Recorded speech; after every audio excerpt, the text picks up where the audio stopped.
Sunday morning, rain is falling. Is that what you were singing? I didn't know really what I was singing. I knew there was a Sunday morning something, and I was, going for it. I'm gonna be singing on Sunday morning when the Jets beat the shit out of who are they playing? The Vikings. Yeah, they're gonna fucking beat them by like 2 touchdowns.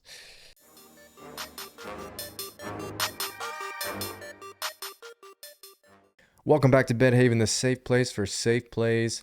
It has been a while since we've been in this room.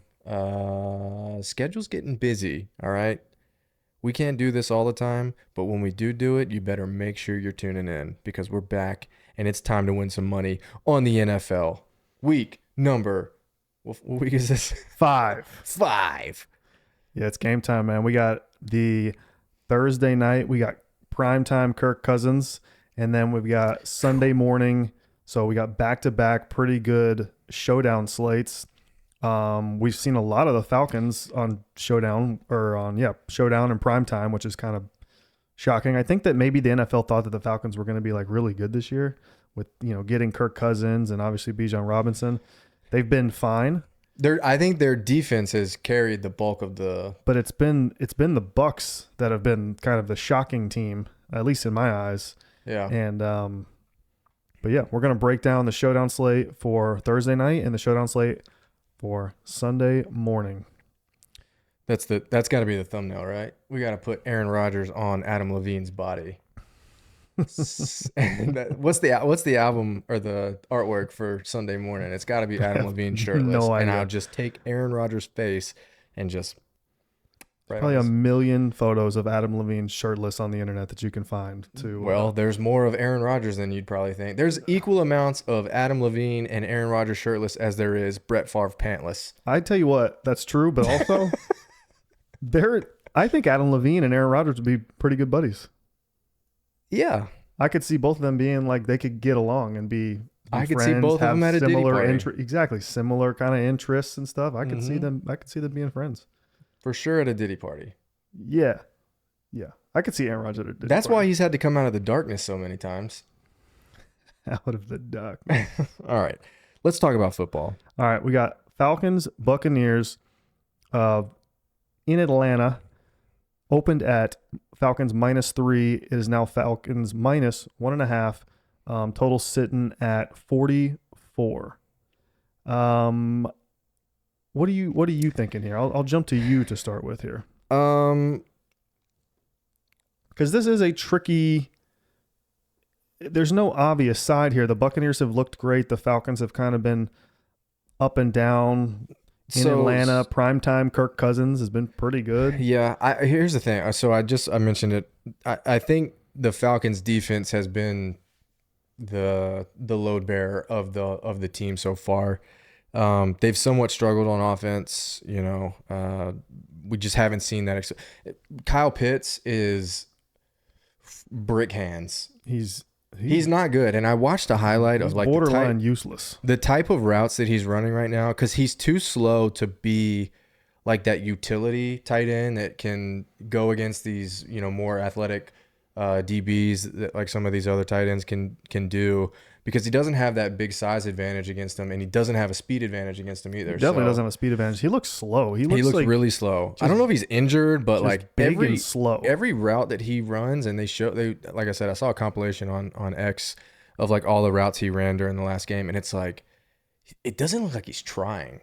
So like I said, the Falcons have struggled on offense just a little bit. They got the win against who did they play? They got the 2-point win over the Saints. The Saints. And yeah, so I think we could see Bijan maybe come into play here a little bit, but I also think that we could see Tampa Bay's running backs kind of go to work. Like I said, I've got a little cheat sheet here. Falcons allow 8th most rush attempts to running backs.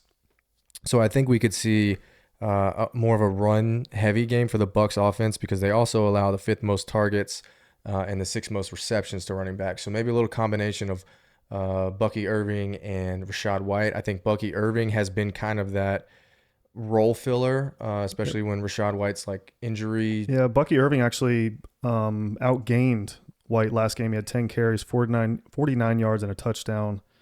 Yeah, they And I had hope a lot of people look at that and bet Bucky Irving again because I will be on Rashad White.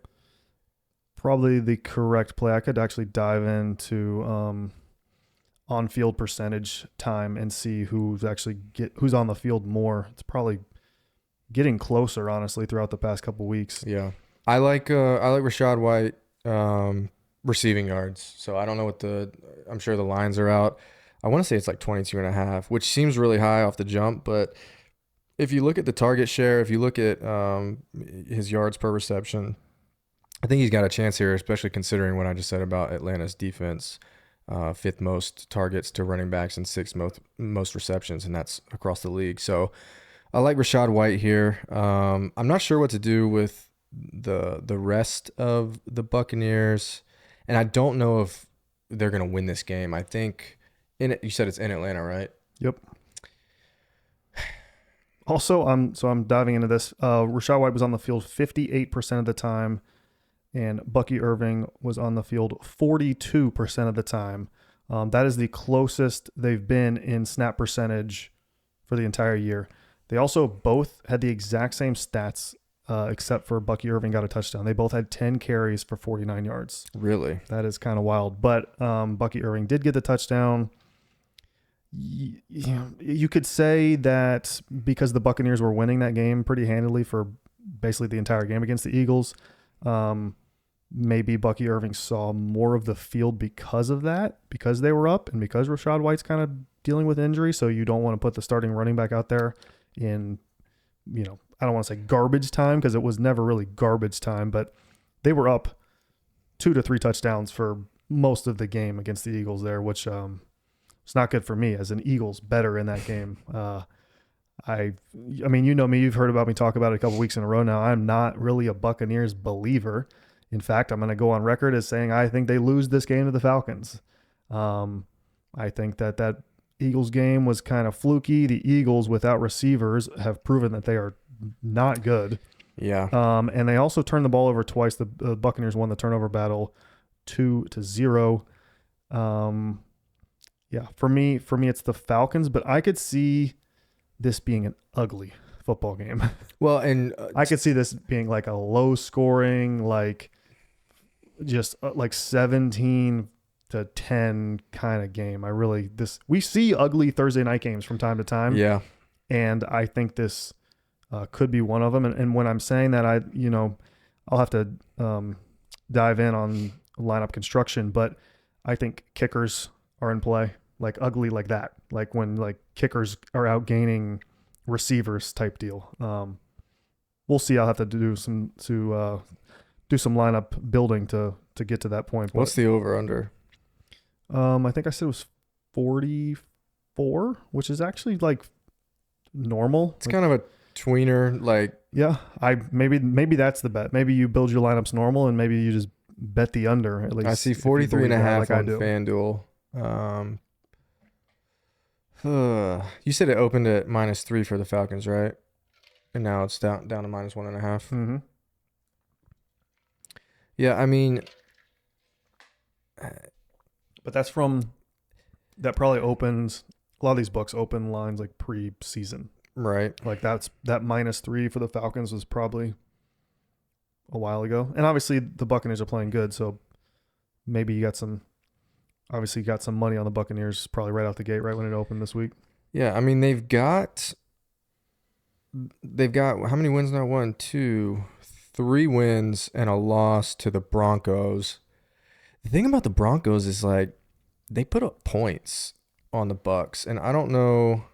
I'll have to look at Bo Nix's stats here because I don't know if it was all defensive. Bo Nix 25 of 36, 216 yards, had a rushing touchdown. McLaughlin had a rushing touchdown.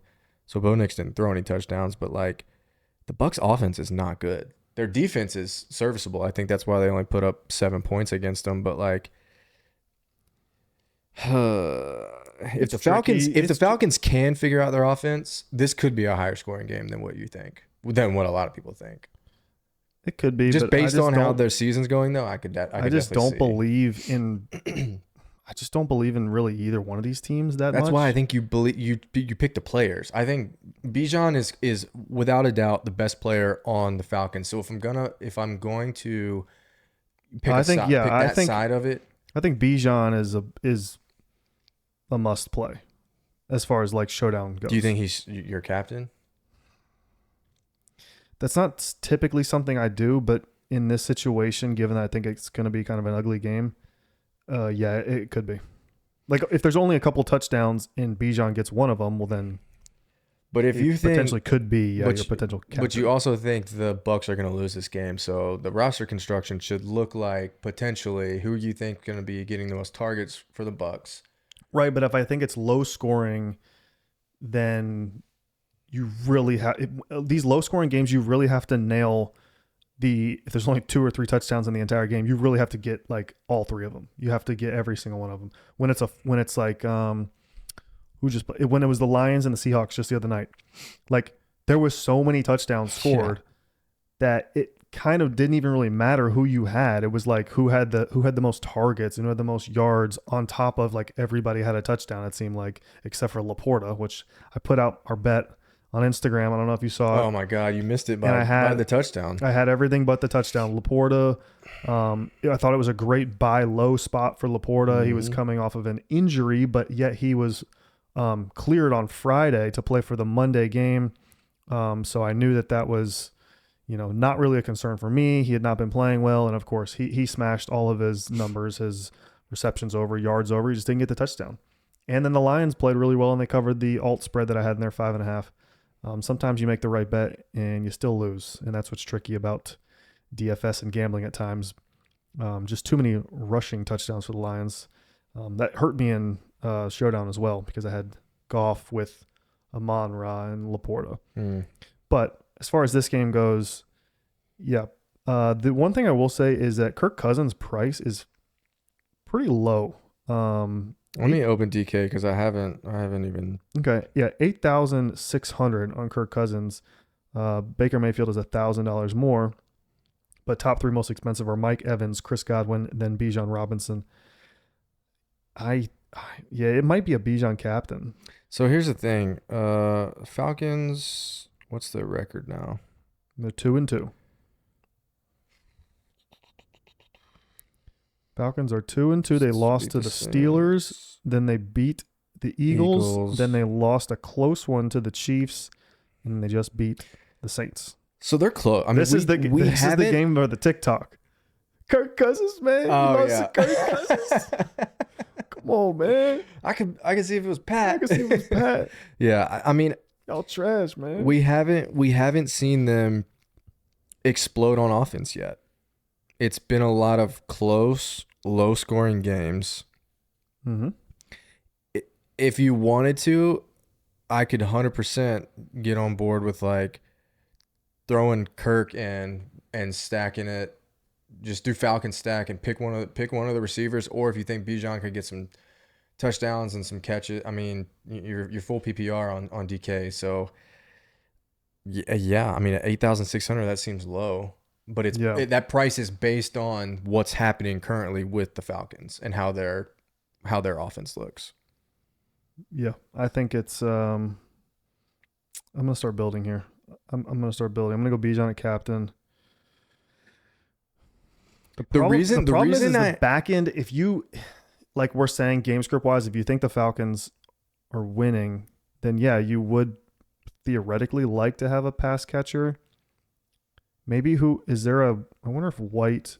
It'd be like Mooney for me. Maybe not a captain, but yeah, no, I like Mooney. I think he would be in my flex with Kirk, but I'm saying like coming back, I wonder if White or Irving White, dude. is more of a pass catching back. He had 35 receiving yards on his lowest target amount in the last 5 games. Like, I think he gets more targets here. I think you're going to see a decent receiving game out of White. And even if not, like, he's still the main back. Yeah, it's White. Okay, so White has 16 targets receiving in 4 games. Irving has 8. Yeah. Okay, so it'd be bring it back with White. I like Kirk. I'm in the $1,500 single entry, by the way, so I don't. like Mooney. You could do. Bijan's the third most expensive. That's interesting. Got some receivers out for. Tampa. Yeah, we got some receivers out for Tampa. McMillan and Trey Palmer both out. Both played last week. It's going to open up a window. Oh, look at this guy. Kate Otten. Sterling Shepard. Mm. He was signed to the Buccaneers active roster from their practice squad on Tuesday. The more you know. Ooh, and that was Oh, he's definitely going to get to see some targets. That was Tuesday of last week. What's today? No. He played in the Philly game. That's what I'm saying. But I'm seeing this news as in 10-1. Isn't today like 10-3? 3? 10. No, today's the second. Yeah. So weird. Sterling Anyways, Shepard, he played. three catches, 51 yards on 5 targets. Yeah, I think he is. I think he's the move. I think I've got my lineup here. Let's hear it. Do you want to share it? You don't have to share it. I'm sharing it. Is it because you're in the $1,500? I'm sharing it to all thousands of our listeners right now. I appreciate you guys tuning in. We got the live chat going here. 15,000 people listening right now. Oh my gosh. We've got Bijan Robinson in the captain spot. Kirk Cousins. You like that? Kirk Cousins. Baker Mayfield. Mooney. White. Shepard. Leaves money on the table too. I might put that in the old biggin. Wait, that's the same. That's the same lineup I have. No, it's not. It's gonna cash. Wait, which one are you putting that in? A $1,500 single entry. You don't have 15.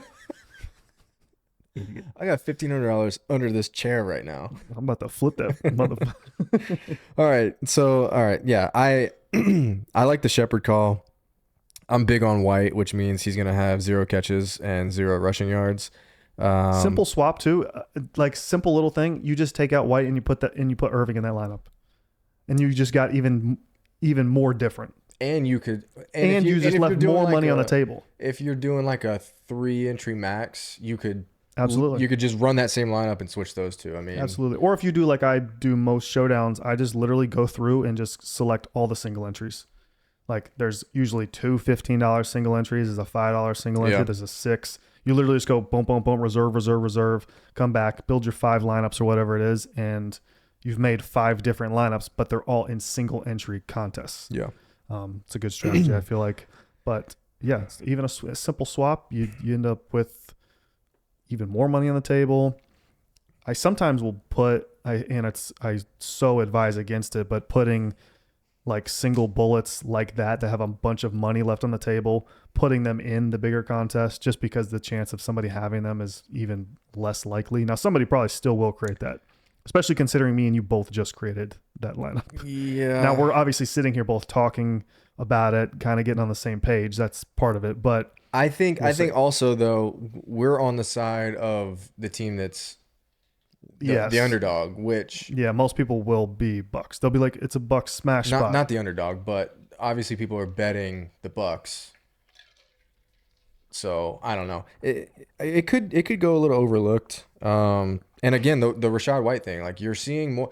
I've seen the narrative of Bucky Irving being the better back at this point. Like that is like what people are saying. So, and it is kind of a tricky spot where you do see, an up and coming back get some touches, but is it because they were winning?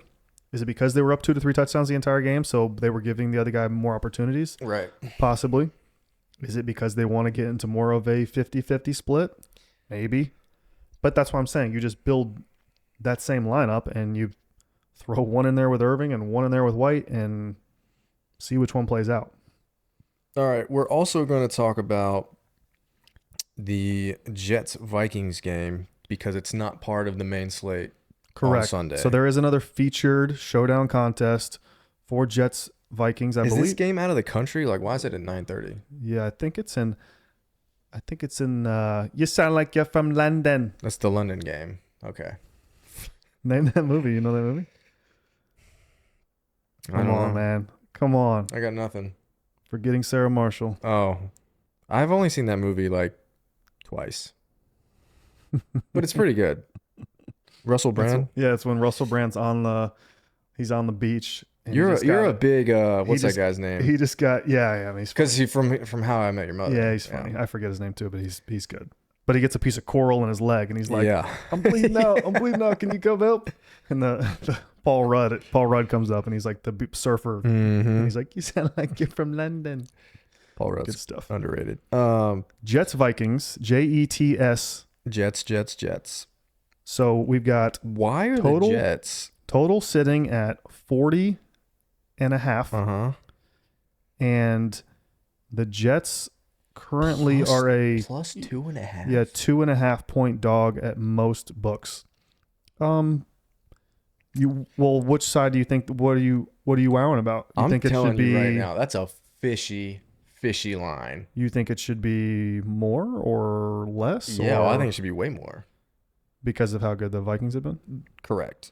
Something tells me Yep. that the Vikings are about to get got. I 100% agree. I think that this is a fishy lineup considering the Jets are 2-2, coming off of a loss against what we believe to be not a very good Broncos team. Vikings undefeated. They haven't beat what I believe to be a good Packers team. Right. Yeah, it's fishy, which tells me it's the Jets. It's the Jets. It's the Jets. And the question is, who is it on the Jets? I think it's so this game I like the over. Sitting at 40. I think that this is an over spot. So I would go instead of going Robinson, like I was saying, a captain, because I believe it's an under spot in the other game. I think this is a receiver, and obviously you have to go Wilson, or you have to at least consider Wilson. But pricing wise, you can play around with it being Lazard or somebody else or Mike Williams. You think the Jets win? Yeah. So you take Jets money line, you take the over. And if you're building from a roster construction standpoint on DraftKings, you need a Jets receiver. Garrett Wilson has not done anything yet. No, he is not. Aaron Rodgers said himself, when him and Five get on the same page, it's going to be something special. He's trying, man. Like his targets every game is crazy. It's Garrett Wilson. His targets are 11, 6, 9, 8 targets per game. But then his yards per game, 41, 33, 57, 60. It's a Garrett Wilson 2+ touchdown game. It could be. And that could be how you have to think about it. He's not that expensive. He's pretty low down the board as far as price goes. He's like, if you're considering Jefferson, you're going to spend all your damn money getting Jefferson in the captain spot, 17,400. That won't be for me. I will. Man. He's and Mike Williams is down there, 9,300 captain. I'll tell you who. He dropped an end zone ball too. Oh, I know. I had a Mike Williams anytime touchdown. Yeah. He's and it hit him in the hands. I think he's dropped 2 now. He's had 2. The first one was defended very well. Well, the problem is Rodgers didn't put it high enough. You're talking about what game was that? That was against the Patriots, right? Yes. There was the one against the Patriots where he absolutely should have had it. Yeah. I mean, it could have been higher. It should have been higher because the defender was able to get a hand in there. He's trending up too, Mike Williams. We're starting to see a little bit more targets. Last 2 games, 5 targets and 4 targets, 67 yards receiving and 34 yards receiving versus where the first 2 games it was not much of anything. It didn't play in the first game. But who got off against from the Packers last week? It was Jaden Reed, 7 receptions, 139 yards and a touchdown. Dontavian Wicks, 5 receptions, 2 touchdowns, 78 yards. They can't guard. They can't match up with receivers. So I think you can take both of them. I think you're going to have to nail the right one at captain. I think you take Garrett Wilson at captain. It's probably the safest play given that he's probably going to get the most targets. But that's not to say that Mike Williams couldn't catch a 50-yard touchdown. No, but and all of a sudden he's the guy you got to have. I think you could build one of each. I mean, if you're gonna do multiple entries, you pick one of those two, and then you run an entire lineup based on that narrative. And then you're gonna have to run it back with Rodgers if you assume that both of those receivers can get off. Rodgers gonna be throwing them. So Let me look at. You keep talking. I'm gonna look up Braylon Allen snap percentage compared to Brees Hall and see if that's getting closer. I feel like it is, but I want to have some stats to back that up. let's see. I mean, Braylon Allen, I'll go ahead. I found his Braylon Allen last 3 games snap percentage, which means on the field on offense, 35%, 32%, 36%. And Brees Hall is last 3 games 72%, 71%, 69%. So down a Brees little bit last down, game, but mostly. but Brees Hall still seeing majority of the work here. Not to say that Allen can't snake a touchdown from him. We'll see. But I will say the one positive for Allen is big price discount. Where we were seeing with Irving and White, they were almost the same price. Irving a little bit cheaper than White, but Brees Hall 9,400 and Braylon Allen 5,400. Big discount. You could definitely mess around with that as far as lineup construction goes. If you're paying up for somebody, you just don't take Hall, take Allen. Hopefully he gets the touchdown and Hall doesn't. Have they played against each other? Who? The Vikings and the Jets. Like in the history of the NFL, I'm gonna Like in recent. so. All right, so I'm basically looking at a way to fade Justin Jefferson because you're gonna have Sauce on him most of the time, I would think. And the last time they played, Justin Jefferson had 45 yards and a touchdown. So he had a touchdown, but he only had 45 yards on 7 catches. You could fade him and go back to Addison. Addison had a 2 touchdown game in his last game. So I think that's what you do. I think you stick Wilson in the captain spot. You've got I'm with you on Braylon Allen as far as like upside for the price, but I'm gonna go more in line with like we're gonna see what a premium Jets team looks like if we think they're gonna beat the Vikings here, and with that, I think you're gonna have Brees Hall. Like he'll get him close, and then you'll have Wilson getting some catches. And then they're going to have to establish a run, and then they can pick the secondary apart. So I've got Wilson captain running it back with Rodgers, Williams, Hall, Addison from the Vikings, and then that leaves you 5,300.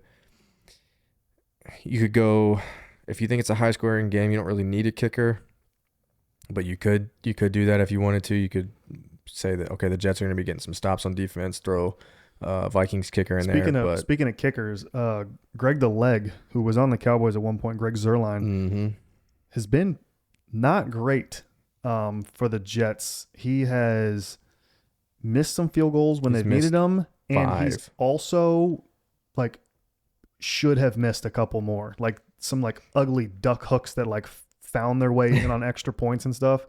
Like he has not looked comfortable the entire season. Don't be surprised if he misses a couple more important ones that maybe they decide to move on from him and look elsewhere. I'm not trusting him. You're in a dome here.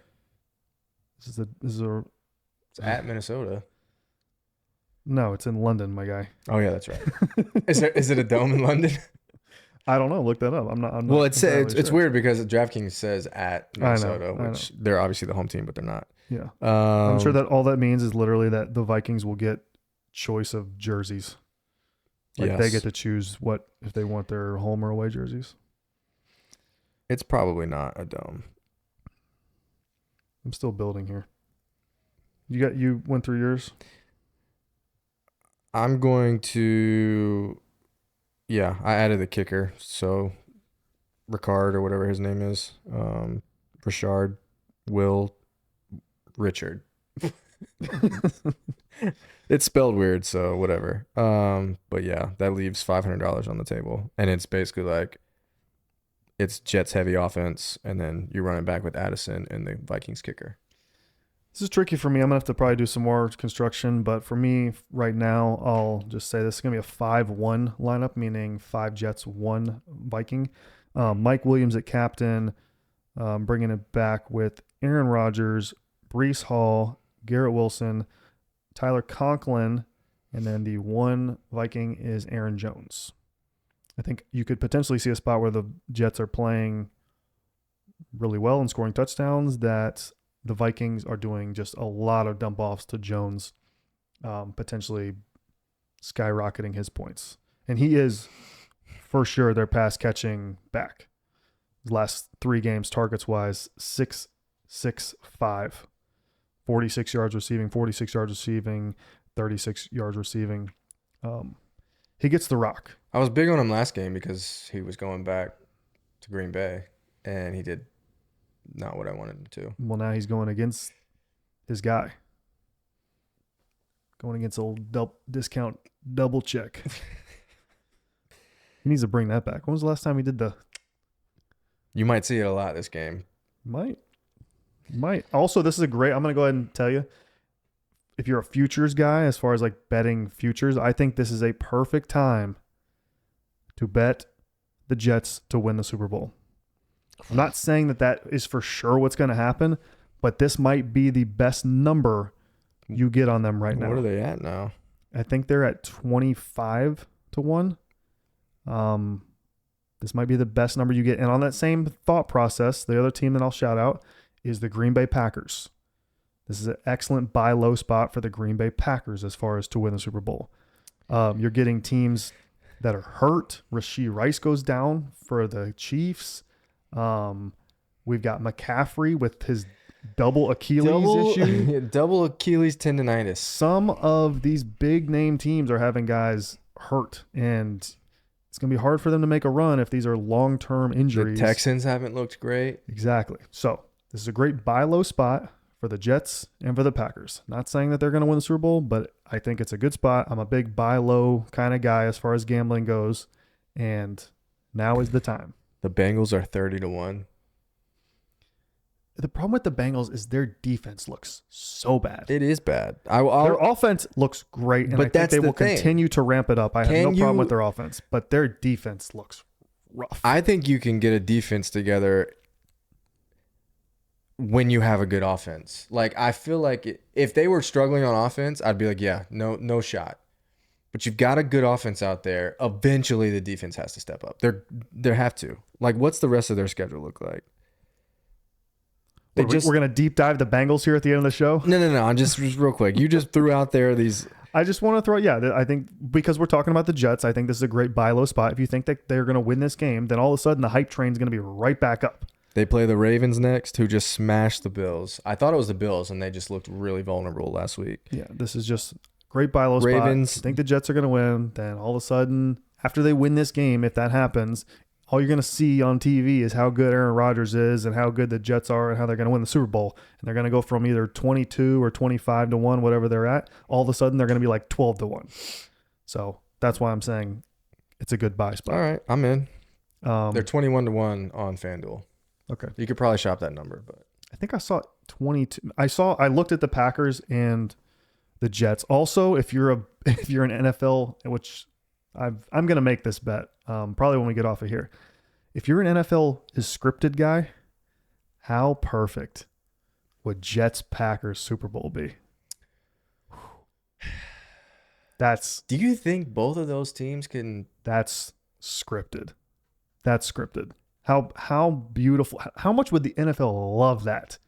To get those markets too. Get the New York market, get the Green Bay market, get the storyline. So you think they're just writing the Chiefs out of this thing completely? Potentially, especially if there's injuries. Kelsey doesn't look great. Taylor's probably going to dump him soon. I'm so sick of the Kelseys on TV every 3 seconds. Both of them. I'm done. I can't handle it. I don't like either one of them. I've never listened to their podcast. I'm just not a fan. Get off my TV. I'm done with it. I don't need to see Jason Kelsey every 3 seconds on TV. He's a retired NFL player. Get off my TV. And Yeah, Travis, it's a lot. I don't even care about Travis anymore because he's not in the end zone dancing. That's when he was at his most entertaining. When he was He's been when he pretty was bad. with the when he was with a different type of woman than Taylor. Oh, okay. Yeah, okay. when he was dancing, he was having a good time. Now he's with Taylor and he's He's at tennis matches and shit. Just no. Come on, man. He was with the sisters before. Now he's with Taylor at tennis matches. Get the out of here. Playing a character, son. That's why you ain't in the end zone doing a stanky leg. well. Okay. That's fair. Clip it. And that's the show. It was good. It was good while it lasted. That was officially our last show. There's no way we can continue after this. I got some more stuff to say. Wait till we tune into the next one. I got some Tyreek Hill stuff. So make sure you go get ready for the next show, the Sunday night or the Sunday show. Yeah, the Sunday Coming at slate you. is different. This was solely for the showdown on Thursday and the first game on Sunday, the London game. So we appreciate you guys tuning in, and make sure you go listen to the Sunday show if you're just now finishing this one. We got good stuff coming up. Catch you next time.